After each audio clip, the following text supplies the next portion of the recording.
আসসালামু আলাইকুম রহমতুল্লাহি বরকাতু। আশা করি সবাই সবার জায়গা থেকে ভালো আছেন। Good luck Bangladesh. আমি একজন সাধারণ মানুষ। আমার সাধারণ চিন্তা চেতনা থেকে আমি প্রতিনিয়তই বলে আসি, আজকেও বলছি যে দেখুন, সুন্দর একটি বাংলাদেশ চাইলেই আমরা এই বাংলাদেশকে আরও অনেক সুন্দরভাবে তৈরি করতে পারি। সারা বিশ্বে আমরা আমাদের দেশকে উপস্থাপন করতে পারি। তো এখানে একটা জিনিসই আমাদেরকে করতে হবে, সেটা হচ্ছে যে আমরা যদি আমাদের দেশকে ভালোবাসি, নৈতিকভাবে আমরা যদি আমাদের দেশকে পরিচালনা করতে চাই, তাহলে দেশ কিন্তু এগিয়ে যাবে।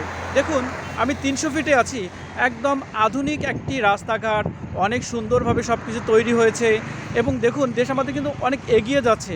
অনেক বড় একটা আন্দোলনের পর আজকে আমরা আরেকটি বছর শেষ হতে যাচ্ছে। 1 জুলাই থেকে আরেক জুলাই, আজকে জুলাইয়ের 14 তারিখ। একটি বছর কিন্তু অলমোস্ট শেষ হয়ে গেছে, কিন্তু আমাদের পরিবর্তন যদি আমরা লক্ষ্য করে দেখি, আলটিমেটলি আমাদের খুব বেশি পরিবর্তন হয়নি। কারণ আমাদের চিন্তা চেতনার মধ্যে যদি পরিবর্তন না আসে, তাহলে আমাদের দেশ কখনোই মাথা উঁচু করে দাঁড়াতে পারবে না।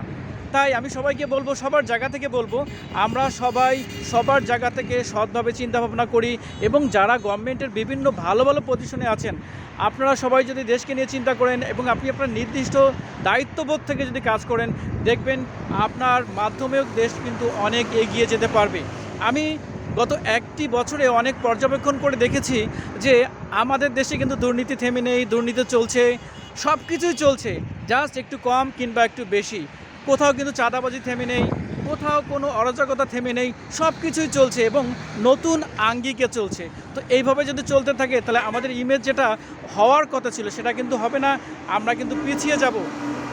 আমি সবাইকে বলবো, সবার জায়গা থেকে যদি আমরা চেষ্টা না করি, দল মত নির্বিশেষে আমরা এই দেশের মানুষ, নাগরিক সূত্রে এই দেশের অনেক কিছু দায়িত্ব, সুযোগ সুবিধা আমরা সবাই পেতে পারি, কিন্তু আমাদেরকে অনেস্ট থাকতে হবে, আমাদের দুর্নীতির ঊর্ধ্বে থাকতে হবে, তাহলেই কিন্তু আমরা এগিয়ে যেতে পারবো। দেখুন, একটা কথা সবাইকে বলি যে এখন অস্থায়ী সরকার আমাদের দেশ পরিচালনা করছে, তারা অনেকগুলো চ্যালেঞ্জ নিয়ে কাজ করছে, অনেকগুলো নতুন নতুন প্রবলেম তৈরি হচ্ছে। সেগুলোকে যদি আমরা রোধ করতে না পারি, আমরা সবাই মিলে সম্মিলিতভাবে প্রোটেক্ট করতে না পারি, তাহলে কিন্তু আমরা আমাদের জায়গায় পড়ে থাকবো। তাই আমি সবাইকে বলবো, সবার জায়গা থেকে আমি যেমন আমার কথাগুলো বলছি, আপনি কি মনে করছেন সেটা বিষয় না, আমি বলছি আমার দায়বদ্ধতা থেকে। আপনিও বলুন, আপনি আমার থেকে অনেক ভালো বলতে পারেন, আপনি অনেক ভালো ভালো বিষয় নিয়ে কথা বলতে পারেন। আমার কথা, দেশের সাথে আপনাকে কথা বলতে হবে এই জন্য এখন কথা বলার সময়। আর কিছুদিন পর যদি নতুন কোনো সরকার চলে আসে, দেশের ভার যদি কোনো রাজনৈতিক দল নিয়ে আসে, তখন কিন্তু ব্যক্তিগতভাবে আপনার মতামত প্রকাশ করার সুযোগ অনেকাংশে কমে আসবে।